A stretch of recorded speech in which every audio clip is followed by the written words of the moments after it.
Olá, meu irmão, minha irmã, que a paz esteja com todos, que vocês tenham um dia, uma noite abençoada por Deus. Eu sou a pastora Silvana Fernandes e é um prazer enorme estar junto com vocês mais uma vez.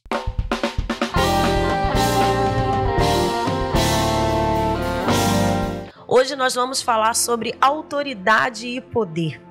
Autoridade e poder, vamos pensar no significado da palavra autoridade. Se você se atentar, autoridade vem da palavra autor. Então podemos entender que o domínio de qualquer trabalho é do seu autor.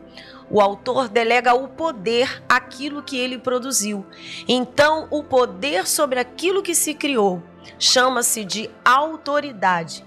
Precisamos conhecer o autor da Bíblia para compreendê-la. Hoje nesse vídeo você vai entender sobre autoridade e poder. Mas antes de entrarmos nesse tema de hoje, eu quero muito que você inscreva nesse canal. É só você clicar no botão vermelho que está aqui abaixo do vídeo. Inscreva-se, ao lado vai aparecer um sininho. E é muito importante que você clicar nesse sininho para toda vez que eu postar um vídeo novo no YouTube, ele te avise que há um vídeo novo no nosso canal. Em 2 Timóteo, capítulo 3, verso 16, diz que toda a escritura divinamente inspirada é proveitosa para ensinar em justiça, para que o homem de Deus seja perfeito e perfeitamente instruído para toda boa obra. A fonte para um ser humano ser completo é a palavra de Deus. No original grego vem soprada por Deus. Soprar relaciona-se com o Espírito de Deus.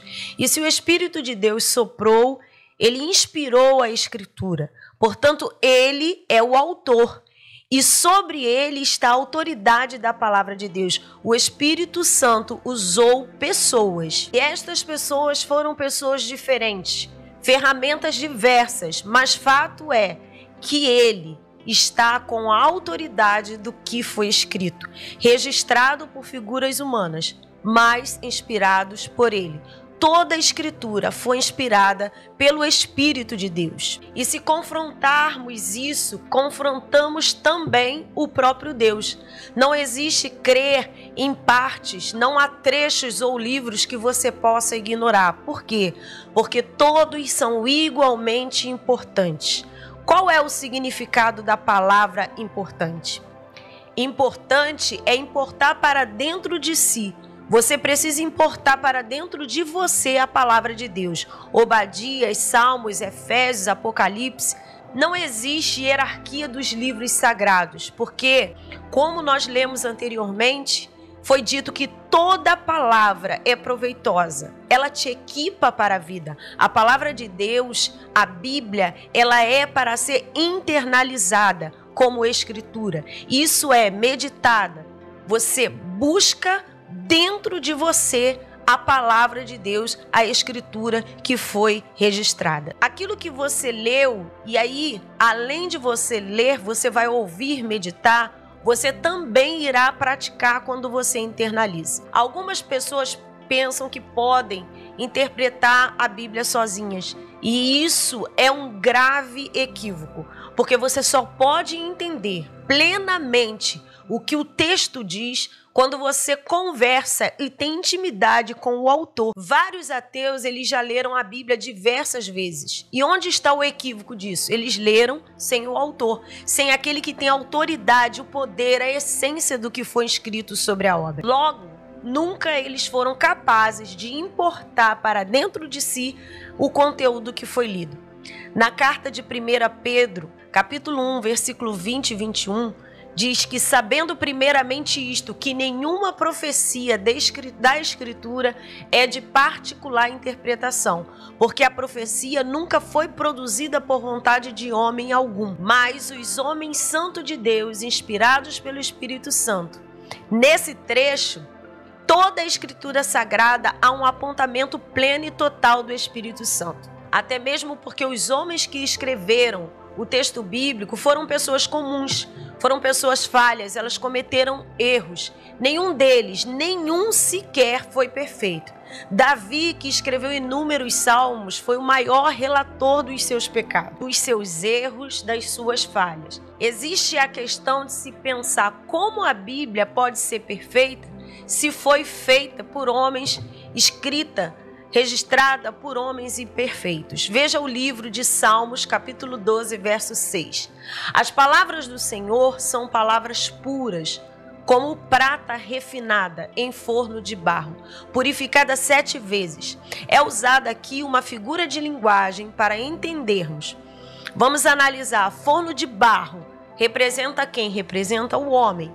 Fogo representa quem? Representa o Espírito Santo. E a prata representa a mensagem. E a Bíblia diz que ela é refinada 7 vezes, purificada, totalmente purificada. Esse é o resultado do processo.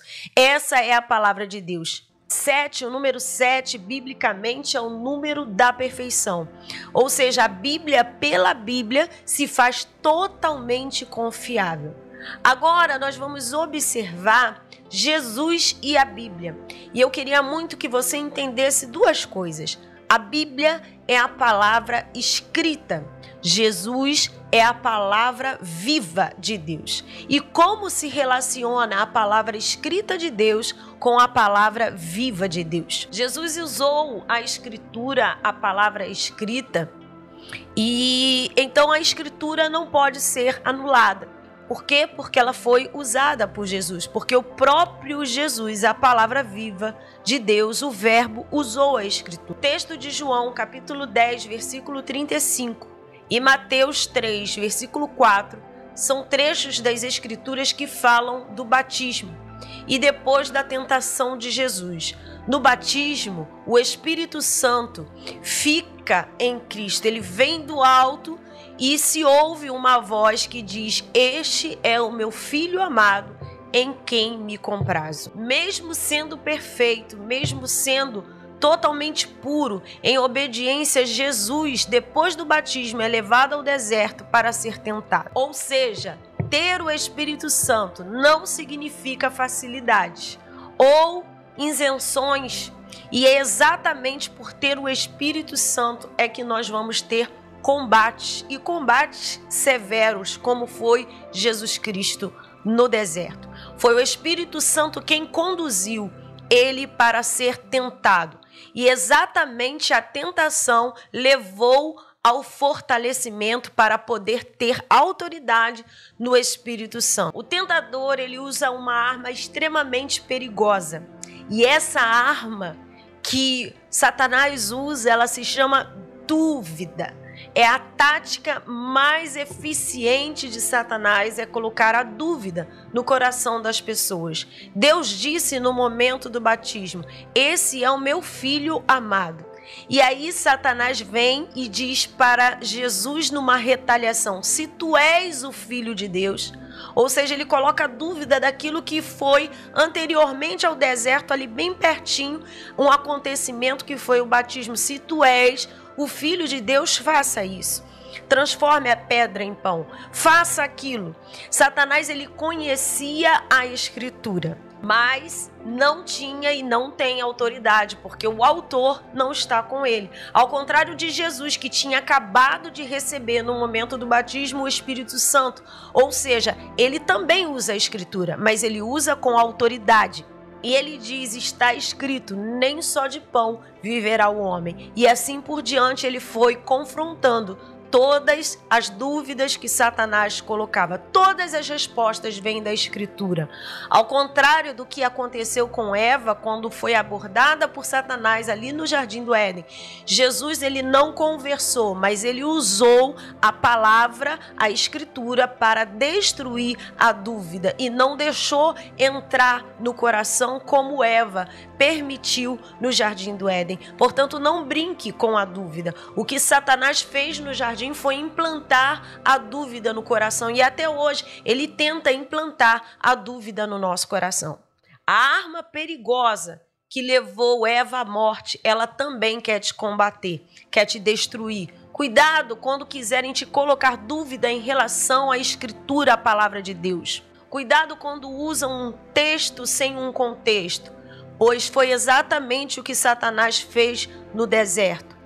Satanás, ele tenta a implantação da dúvida no coração do Filho de Deus e muitas vezes ele usa o próprio texto bíblico. Ele não desiste. Por isso, nunca permita um coração duvidoso. Efésios, capítulo 6, versículo 17, diz que a palavra, ela é espada. A Bíblia, então, como palavra, ela é uma proteção. Quando ela é falada, ela se forma uma espada. Jesus usou a Bíblia como espada. E a palavra no grego é rema. Rema é a palavra falada. Não é o livro que te protege, mas quando você utiliza verbalmente aquilo que está no livro, aquilo que você internalizou te protege. Os saduceus liberais da época, eles queriam confrontar e mudar a palavra de Deus e muitas vezes eles também usaram isso no período de Jesus. Mas a palavra de Deus sempre é atual, por isso Jesus cumpriu as Escrituras e venceu por nós. E se Jesus cumpriu as Escrituras mostrando para os liberais daquela época que deveria se obedecer, nós também devemos obedecer às Escrituras como a palavra de Deus. E nós vamos vencer usando da mesma forma, usando a Escritura com o autor, com autoridade, com poder. É uma exaltação ao feito de Jesus quando nós falamos que ele cumpriu toda a Escritura e de fato ele cumpriu a palavra e ele resumiu maravilhosamente como nós hoje devemos olhar para a Escritura. Uma vez indagado sobre a lei, como deveríamos lidar com tudo que foi deixado no Velho Testamento, ele resumiu dizendo maravilhosamente como nós poderíamos cumprir a palavra de Deus. Ele disse: ame a Deus sobre todas as coisas e ao teu próximo como a si mesmo. Então, querido, se nós estivermos com o nosso coração aberto para olhar e meditar na palavra escrita, que é a Escritura Sagrada, que é a Bíblia, e colocarmos Jesus Cristo, que é a palavra viva, dentro do nosso coração, o Espírito Santo, que foi um inspirador, que ajudou Jesus até mesmo no momento de confronto, mostrando e revelando a ele a autoridade do que é esta palavra, nós também venceremos com autoridade todas as adversidades, todas as dúvidas que Satanás queira implantar no nosso coração. Tenha autoridade, tenha o poder da palavra de Deus, trazendo o Espírito Santo para a sua leitura, trazendo o Espírito Santo para o seu entendimento, trazendo o autor, aquele que tem autoridade sobre o que foi escrito, para o seu hábito de leitura diária. E você terá autoridade e poder sobre todas as coisas. Que Deus possa te abençoar, que esse estudo sobre autoridade e poder possa ficar no seu coração. E lembre-se que a palavra de Deus, ela é proveitosa. De Gênesis a Apocalipse, tem uma promessa, tem uma resposta, tem um manual de vida para você. Deus abençoe, paz esteja com todos.